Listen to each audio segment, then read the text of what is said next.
नमस्कार साथियों। आज अपने आर्मी का मॉक 5 है और आज के जो क्वेश्चन है वो बहुत ही शानदार क्वेश्चन है, तो आप बने रहे। तो शुरू करते हैं आज के क्वेश्चन। तो पहला क्वेश्चन, किसी कक्षा में 70% विद्यार्थी पास हुए, यदि फेल होने वालों की संख्या 180 है तो कक्षा में कुल विद्यार्थी कितने हैं। तो देखो, अगर हम माने कि टोटल स्टूडेंट 100% है, ठीक है, उसमें से पास कितने हुए 70%, तो फेल कितने हुए होंगे 30%। लेकिन क्वेश्चन में कह रहा है कि फेल होने वालों की संख्या 180 है, मतलब जो हमारे ये 30% फेल हुए हैं इसकी जो वैल्यू है वो 180 है, ठीक है। और हमें पूछा क्या है, तो कुल विद्यार्थी कुल कितने थे 100% थे। 30% का मान पता है, 100% का मान निकालना है। तो यहाँ से 1% का मान निकाल लो। 1% का मान कितना आएगा, तो ये तो 30 है वो 180 के अपॉन में आ जाएगा। तो यहाँ से अपनी 1% की जो वैल्यू आएगी वो आ जाएगी, ये देखो, 0 से 0, 3 में 6 टाइम्स 18 होता है 3 की टेबल में, तो 6। 1% का जो वैल्यू आया वो आया 6। तो 100% की वैल्यू कितनी हो जाएगी, 100 इंटू 6 कर लो, तो 600। तो कक्षा में कुल 600 विद्यार्थी है, तो जो अपना आंसर होगा वो ए ऑप्शन हो जाएगा, ठीक है। तो अगला क्वेश्चन लेते हैं। अगला क्वेश्चन देखिए, अगला क्वेश्चन है 60 चिड़िया 40 दिन, ये दिन है, 40 दिन में 400 घर बनाती है, तो 12 चिड़िया 30 ये दिन में कितने घर बनाएगी। ठीक है, ये कंसेप्ट पहले हम कर रखे हैं, सेम कंसेप्ट है जिसमें मेन होते हैं, डेज दिए हुए होते हैं और जो काम दिया हुआ होता है, इन तीनों में एक रिलेशन होता है। तो वो फॉर्मूला क्या है, जैसे देखो, कितने आदमी, फिर उसके साथ टाइम, कितने दिन में काम करते हैं, अपॉन टाइम जो वर्क होता है, ठीक है, मैन टाइम अपॉन वर्क।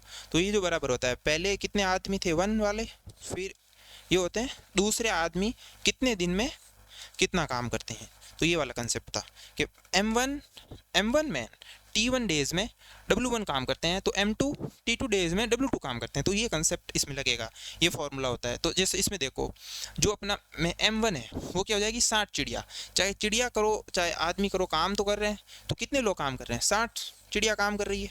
कितने दिन तक काम कर रही है वो, 40 दिन काम कर रही है, ठीक है, 40 दिन, उसके साथ मल्टीप्लाई कर दो। फिर जो वर्क है, कितना काम कर रही है वो, 2400 घर बनाती है, 2400, तो वर्क आ गया। अब अगला, इसको किसके बराबर करना है, 12 चिड़िया, 12 दे रखा है, वो 30 दिन काम करती है, तो पूछा है कितने घर बनाएगी, ठीक है। तो यहाँ मैं लिख लेता हूँ घर।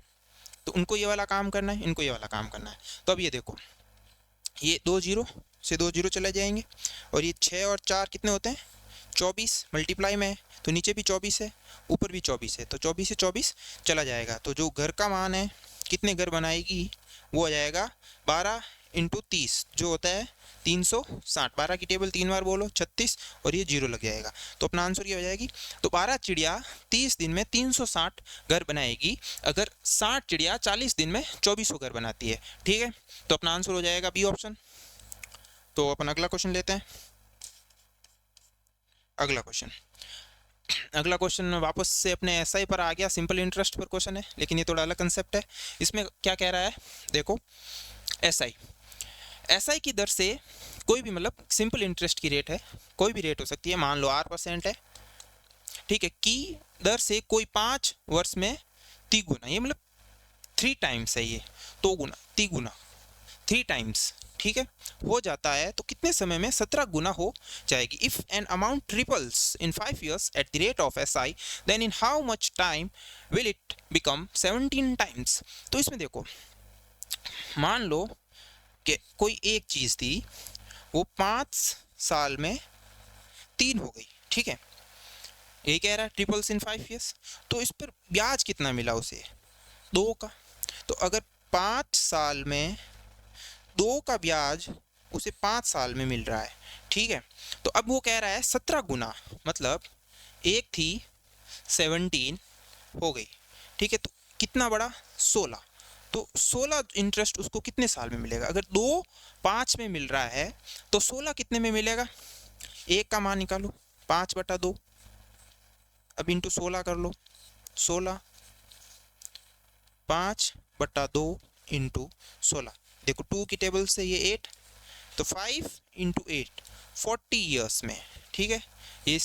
ये इसमें सिंपल बेसिक, ये डायरेक्ट है, बेसिक इसका थोड़ा बड़ा है, ये सीधा आंसर हो जाएगा 40। अगर देखो दो उसको जो इंटरेस्ट है वो 5 साल में मिल रहा है, तो 16 कितने में मिलेगा, इंटू 8 कर दो, 40 साल में मिलेगा, बस सिंपल सा क्वेश्चन है। तो अगला क्वेश्चन लेते हैं अपन, ठीक है। अगला क्वेश्चन, अगले क्वेश्चन पे बढ़ने से पहले ये छोटा सा आपके लिए ऐड है। जैसे ये अपने सर का बैच है आर्मी अग्निवीर 2026 के लिए, army GD, TDN, army women's के लिए, आप इसको बाय कर सकते हैं। और बाय करने के लिए आपको जाना पड़ेगा प्ले स्टोर, और वहाँ पर आपको जीके सीरीज ऐप डाउनलोड करनी पड़ेगी, और आप ये 99 में पूरा कोर्स ले सकते हैं। आपको यहाँ पर कंप्लीट कोर्स मिलेगा, देखो जीरो लेवल से new syllabus based smart notes और डाउट सेशन भी है 99 रुपीज़ में, ठीक है। तो आप प्ले स्टोर पर जाइए, ऐप को डाउनलोड कीजिए। अगला तो अपना, हाँ अगला क्वेश्चन, एक समबाहु, अब देखो समबाहु त्रिभुज क्या होता है। समबाहु त्रिभुज 3 प्रकार के होते हैं, उसमें से एक होता है समबाहु त्रिभुज। समबाहु मतलब सभी जो इसकी भुजा होती है वो बराबर होती है, ए बी सी, तो जितने भी इसकी साइड्स है all are equal, A B बराबर बी सी बराबर ए सी, ठीक है। और उसका परिमाप तो मैंने आपको बताया था, परिमाप क्या होता है। परिमाप वो होता है, मतलब जितनी भी भुजा होती है उन सबका योग होता है परिमाप। तो इसमें तो सब बराबर, ये मान लो ये ए है तो ये भी ए हो जाएगी, ये भी ए हो जाएगी। तो कितनी है साइड, 1 2 3, तो ए प्लस ए प्लस ए 3 बार करेंगे तो 3a। ये कितना दे रखा है 24, तो ए की वैल्यू कितनी आएगी 8, ठीक है। और समबाहु त्रिभुज के जो क्षेत्रफल होता है वो पूछा अपन को, तो उसके लिए एक सूत्र होता है, वो आपको याद करना पड़ेगा, √3/4 a²। ये आप याद रखना, अगर ये याद होगा तो क्वेश्चन डायरेक्ट हो जाएगा, वरना थोड़ा लंबा पड़ेगा, ठीक है। अब √3/4 a² याद करना पड़ेगा। तो एक कितना दे रखा 8, तो सीधा सीधा फॉर्मूले में रख दो, देखो √3/4 a² मतलब 8 इंटू 8, a² हो गया। अब देखो 4 से इसको काट दो 2, तो 2 इंटू 8 16, और √3 अपने पास बचा है, तो अपना आंसर क्या हो जाएगा 16√3 सेंटीमीटर स्क्वायर। तो कौन से ऑप्शन में है, ये राशि ए, इसको मान लो ए बी सी, तो सी ऑप्शन में, ठीक है। तो अपना आंसर हो जाएगा सी वाला, ठीक है। तो अगला क्वेश्चन सिंपल परसेंटेज का क्वेश्चन है। देखो a माइनस बी क्या दे रखा है क्वेश्चन में, a माइनस बी का 150% equals to a plus B का 30%। तो कुछ नहीं है, बस सिंपल जो क्वेश्चन कह रहा है वो करो, a माइनस बी, बस इसको फ्रैक्शन में कन्वर्ट कर दो। अब परसेंटेज की वैल्यू होती है 1/100 equals to a plus B into 30%, तो 30/100। तो ये देखो यहाँ से ये 100, यहाँ से ये 100 चला जाएगा, और ये 30 का 5 गुना 150 होता है, तो ठीक है। तो अब यहाँ पर क्या बन गया, a minus B into 5 equals to a plus B. अब इसको दो तरीके से कर सकते हैं, या तो सिंपल इसको अंदर लिख जाओ और इक्वेशन सॉल्व कर लो। जैसे ये देखो 5a minus 5b equals to a plus b, ठीक है। तो a इधर आ जाएगा, तो ये 4a, 5b उधर चला जाएगा, तो ये 6b। अब यहाँ पर देखो 2 की टेबल देखो, ये 2 टाइम्स ये 3 टाइम्स, तो ये b को मैं a के नीचे लेके जाता हूँ, तो a/b इक्वल्स टू, इधर ऊपर 3 बचा और ये 2 3 के नीचे चला जाएगा। तो यही पूछा है, a और b का रेशियो हो जाएगा 3:2। 3:2 कहाँ पर है, डी ऑप्शन में। एक तो ये तरीका है, एक तरीका इसका और है। जैसे देखो ये a माइनस बी है ना, इसको पूरा a प्लस बी के नीचे लेके चले जाओ, पूरा a plus B upon a minus B, ये किसके बराबर है 5। अब यहाँ पर अपन लगाएंगे कंपोनेंडो डिविडेंडो, जब ये दोनों बराबर हो ना, a प्लस बी और a माइनस बी, यहाँ पर भी a हो यहाँ पर भी a हो, ऊपर प्लस नीचे माइनस, तो इसमें क्या करना पड़ता है, जो एक ऊपर 2a लिख लो, नीचे 2b लिख लो, और यहाँ पर 5 के नीचे क्या है 1, तो ऊपर आएगा 5 + 1, एक बार ऊपर ऐड होगा क्योंकि ऊपर ऐड वाला सिंबल था, नीचे माइनस होगा 5 - 1, ठीक है। तो ये 2 से तो 2 चला जाएगा, ये a/b बचेगा, ऊपर क्या बनेगा 6, नीचे क्या बनेगा 4, तो ये देखो 3:2, तो ये एक और तरीका है। ये दो तरीकों से अपन कर सकते हैं, वो थोड़ा सिंपल है। ये अगर आपको पता होता है कि कंपोनेंट डिविडेंड क्या होता है, वो कंसेप्ट मालूम है, तो आप सीधा कर सकते हो, उतना इक्वेशन सॉल्व करने की जरूरत भी नहीं पड़ेगी। ठीक है, तो अगला क्वेश्चन कह रहा है मध्यानुपाती मीन प्रोपोर्शनल क्या होता है। दो चीजों के बीच का मीन प्रोपोर्शनल क्या होता है, जैसे ए और बी दे रखा है। ठीक है, अब आपको पूछा कि इनका मीन प्रोपोर्शनल क्या होगा, तो मीन प्रोपोर्शनल कुछ नहीं, इन दोनों का मल्टीप्लाई करके उसका रूट ले लो, ये होता है मीन प्रोपोर्शनल। ठीक है, अब यहाँ पर देखो क्या दे रखा है, 5 और 125 को मैंने मल्टीप्लाई किया और उनका सिंपल रूट ले लिया, तो वो हो जाएगा इनका मीन प्रोपोर्शनल। ठीक है, जब भी मीन प्रोपोर्शनल आएगा, दो चीज़ों के बीच में निकलता है हमेशा मीन प्रोपोर्शनल, तो इन दोनों को मल्टीप्लाई करो और रूट ले लो। ठीक है, तो वो सिंपल सा मीन प्रोपोर्शनल निकल जाएगा। ठीक है, तो देखो अब रूट को सॉल्व करना पड़ेगा। 125 को मैं क्या लिख सकता हूँ, 25 × 5। ठीक है, अब यहाँ पर देखो रूट के अंदर जब दो चीज़ें सेम होती है तो उनमें से वो बार आ जाती है, जैसे ये 5 और ये 5, तो यहाँ पर ये भी 25 बन जाएगा और ये भी 25 बन जाएगा। अब ये देखो 25 का रूट होता है 5 और यहाँ पर भी 5, तो दोनों का मल्टीप्लाई होकर वापस 25 बन जाएगा। कैसे, ये अंदर क्या बन गया, 25 का स्क्वायर बन गया ना, 25 का स्क्वायर, तो रूट से स्क्वायर से ये रूट चला जाएगा, तो पीछे 25 ही बचेगा, तो अपना आंसर हो जाएगा बी ऑप्शन। ठीक है, तो अगला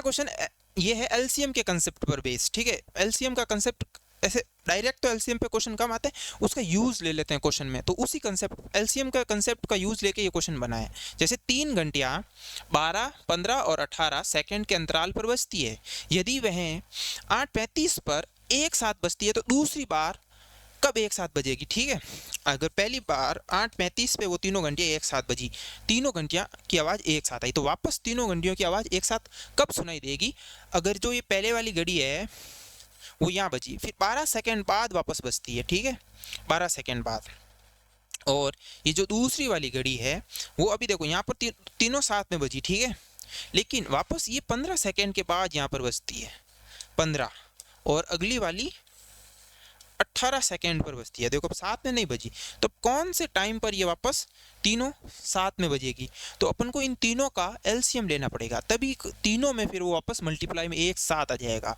तो इन तीनों का एलसीएम ले लो, एलसीएम लेना सिखा रखा है मैंने। एलसीएम का कंसेप्ट क्या हो जाएगा, 12, 15 और 18, इनको इनके मल्टीपल फैक्टर करो इनकी। ठीक है, सिंपलेस्ट में, तो जैसे इसको हम लिख सकते हैं 4 × 3। ठीक है, और 4 को हम लिख सकते हैं 2 की पावर 2 × 3। 15 को लिख सकते हैं 5 × 3, तो ये तो और फर्दर नहीं होगा फैक्टर। इसको लिख सकते हैं 9 × 2, तो 9 को हम लिख सकते हैं 3 की पावर 2 × 2।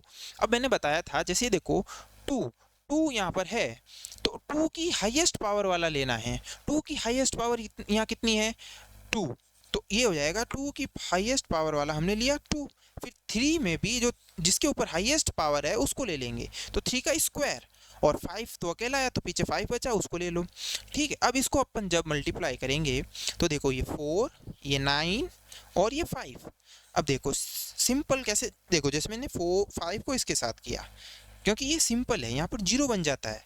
फिर मैंने 2 को 9 के साथ किया, 18, 180 सेकेंड आया, एलसीएम आया 180 इन तीनों का, मतलब ये वापस तीनों घंटियाँ 180 सेकेंड बाद वापस एक साथ बजेगी। ठीक है, लेकिन क्वेश्चन में ऐसे दे रखा टाइम, तो 180 सेकेंड को हम मिनट में कन्वर्ट कर देंगे। ठीक है, और हमें मालूम है कि 1 मिनट में 60 सेकेंड होते हैं, 2 मिनट में 120 सेकेंड हो जाएंगे, 3 मिनट में 180 सेकेंड हो जाएंगे, मतलब 180 सेकेंड होंगे, वो 3 मिनट के बराबर है। तो वापस 3 मिनट बाद वो तीनों घंटियाँ एक साथ बजेगी। अगर 8:35 पर है तो इसमें 3 मिनट करोगे तो 8:35 के बाद 36, 37, 38, 38 पे वापस वो तीनों साथ में बजेगी। तो 38 का है पहला ऑप्शन। ठीक है, एलसीएम का कंसेप्ट लगा है, ये मतलब ऐसे समझाने में बहुत बड़ा है, लेकिन छोटा सा कुछ नहीं, आपको एलसीएम लिया इन तीनों का और बस उसको मिनट में कन्वर्ट किया और आ जाएगा, मतलब 20 सेकंड का क्वेश्चन, हाईएस्ट से हाईएस्ट। ठीक है, अगला क्वेश्चन ये वापस आ गया अपने लाभ और हानि का क्वेश्चन। लाभ और हानि में समझा रखा है कि लाभ क्या होता है, लाभ कब होता है, जब हम चीज़ को कम में खरीदते हैं ज़्यादा में बेचते हैं तब हमें लाभ होगा, और हानि कब होती है, जब हमने ज़्यादा में खरीदी कम में बेचा तब हमें हानि होती है। ठीक है, और हमें हमेशा जो खरीद वाली जिस चीज़ पे हमने जिस पैसे पे खरीदा है उस वस्तु को, उसी पर अपना प्रॉफिट और लॉस निकलता है। ठीक है, तो जैसे देखो 8% लाभ और 12% की हानि के मूल्यों का अंतर 54 है। देखो इसमें अगर ऐसा क्वेश्चन आ जाए कि प्रॉफिट और लॉस का डिफरेंस, कि भाई उसको प्रॉफिट होता अगर और फिर उसको लॉस हुआ 4%, इनका डिफरेंस 54 है, तो कुछ नहीं, इन दोनों को ऐड कर दो, 8 और 12 को ऐड कर दो। 8 और 12 को ऐड करोगे, नहीं 8 और 4 को ऐड करोगे तो 12 आएगा। तो जो ये 12 है इसी की वैल्यू 54 है।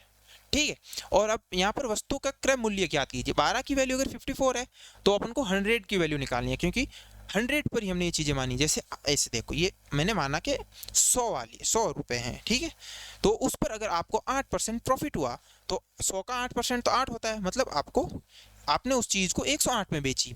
अब आप कह रहे हो आपको 4% का लॉस हुआ, तो आप उसको कितने पर बेचोगे, 96 पर बेचोगे, क्योंकि 100 पर 4% 4 ही होता है, तो 4 रुपये कम में बेची तो 96। अब इन दोनों जो सेलिंग प्राइस है, इन दोनों का डिफरेंस देखो 54 दे रखा है, तो वो कितना आएगा, आप देखो 4 इधर से ले लो 8 उधर से ले लो, 12 ही आएगा डिफरेंस, और वो सीधा यहाँ पर 8 और 4 को ऐड कर लो तो 12 आ जाएगा।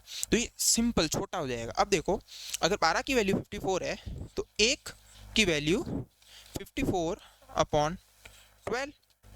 अब 100 की वैल्यू निकालनी है तो इसको इससे मल्टीप्लाई कर दो 54 को। ठीक है,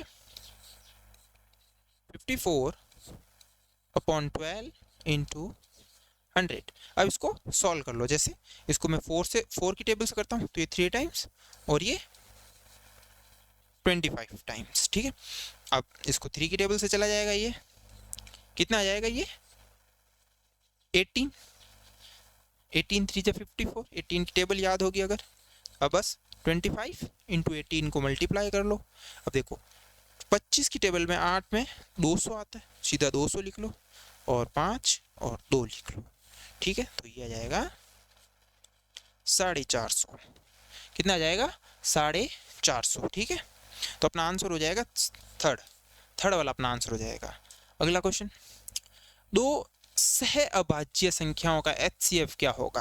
अब सह अभाज्य संख्या क्या होती है, जैसे अभाज्य संख्या तो मैंने बता रखा कि अभाज्य संख्या क्या होती है, जिसमें केवल 1 का और खुद से डिवाइड होती है, वो अभाज्य संख्या होती है। जैसे 2 3 5 7 11 13 17 19 ये सब 23 ये सब अभाज्य संख्या है। ठीक है, इनमें किसी का डिवाइड नहीं जाता है, ये इसमें केवल खुद का और 1 का जाता है, ये इसके फैक्टर्स भी नहीं होते हैं। ठीक है, उनको हम प्राइम नंबर्स कहते हैं।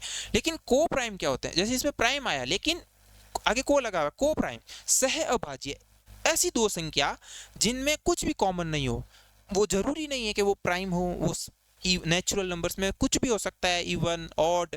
ठीक है, जैसे 25 और 17 ले लो, इसमें इन दोनों में कोई कॉमन है ही नहीं, कोई भी फैक्टर कॉमन नहीं है।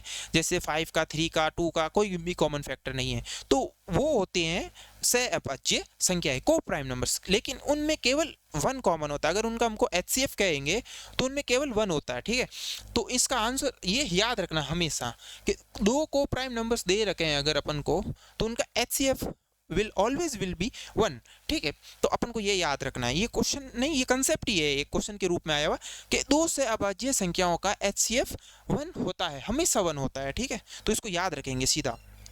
अगला क्वेश्चन लेते हैं, 3 के प्रथम 9 मल्टीपल्स, ठीक है, का औसत पूछा है। देखो औसत का कंसेप्ट और मल्टीपल का कंसेप्ट एक साथ आ गया, तो इसमें एक सीधा फॉर्मूला याद रखेंगे और कैसे बेसिक से भी करेंगे। जैसे इसमें पूछा है कि 3 के 9 मल्टीपल, जैसे देखो फर्स्ट जैसे 3 से शुरू करो, 3 की टेबल 9 तक जाएगी तो 27 उसका 9th वाला होगा। 3 की टेबल है कुछ नहीं 9 बार, जैसे ये देखो 3 6 9 12 15 हो गया, 12 के बाद 15, फिर 18, फिर 21, फिर 24, फिर 27। तो देखो 1 2 3 4 5 6 7 8 9, तो ये हो गए 3 के पहले 9 गुणज। ठीक है, तो ये अपन को पता चल गया। अब इन सब का क्या पूछा, एवरेज पूछा है, तो इन सब का एवरेज का क्या होता है, संख्याओं का योग अपॉन कितनी संख्या है, कुल संख्या। ये होता है एवरेज का कंसेप्ट। एवरेज क्या होता है ये बता रखा है, एवरेज का formula, average sum of numbers upon total numbers. ठीक है, ये एवरेज का कंसेप्ट है। Sum of numbers upon total number, मतलब कितनी संख्या है उन सबका योग, और अपॉन जितनी संख्या उन कुल कितनी संख्या है वो लिख लो। तो अब जैसे इसको ऐसे जोड़ोगे तो थोड़ा टाइम लगेगा। इसमें एक अर्थमेटिक एपी का फॉर्मूला यूज होगा। एपी के फॉर्मूले में सम का फॉर्मूला क्या होता है, वो होता है एस बराबर n/2 फर्स्ट मैं यहाँ लिखता हूँ first term plus last term क्या होती है। ये अगर फॉर्मूला याद है तो वो सीधा हो जाएगा, वरना क्या करना पड़ेगा, सबको जोड़ना पड़ेगा, फिर 9 से डिवाइड देना पड़ेगा। ठीक है, और अगर ये फॉर्मूला याद है तो इससे सीधा हो जाएगा। जैसे इसमें योग निकालो सभी का, संख्या कितनी है 9, तो n का मान हो जाएगा 9/2। पहली संख्या कितनी है, पहला नंबर कितना है 3, तो यहाँ 3 लिख लो, बट्टा लास्ट कितना है आपने 27, तो फॉर्मूले में सीधा 27 लिख लो। तो बस यहाँ से निकाल लो 9/2 इंटू यहाँ पर 30 हो जाएगा। अब इसको 15 से डिवाइड दे दो। एक बार मैं इसको मल्टीप्लाई नहीं कर रहा हूँ, ऐसे ही रख रहा हूँ, क्योंकि अपन को तो वैसे भी एवरेज निकालना है, तो सॉल्व करना नहीं है। ये आ गया सभी संख्याओं का सम ऑफ नंबर्स, ये आ गया अपन टोटल नंबर्स। अब इसमें अगर मैं टोटल नंबर से डिवाइड करता हूँ नंबर्स, टोटल नंबर कितने 9, तो ये अपना हो जाएगा एवरेज। ठीक है, अब ये देखो मल्टीप्लाई में था तो ये 9 से 9 चला जाएगा, तो अपना एवरेज कितना आ जाएगा इसमें 15, तो अपना एवरेज हो जाएगा 15। ये सब तो समझाने के लिए छोटा सा इतना सा, बस अगर ये फॉर्मूला याद था तो इतना सा एक लाइन का क्वेश्चन। ठीक है, अगला क्वेश्चन लेते हैं, अपना आंसर हो जाएगा बी।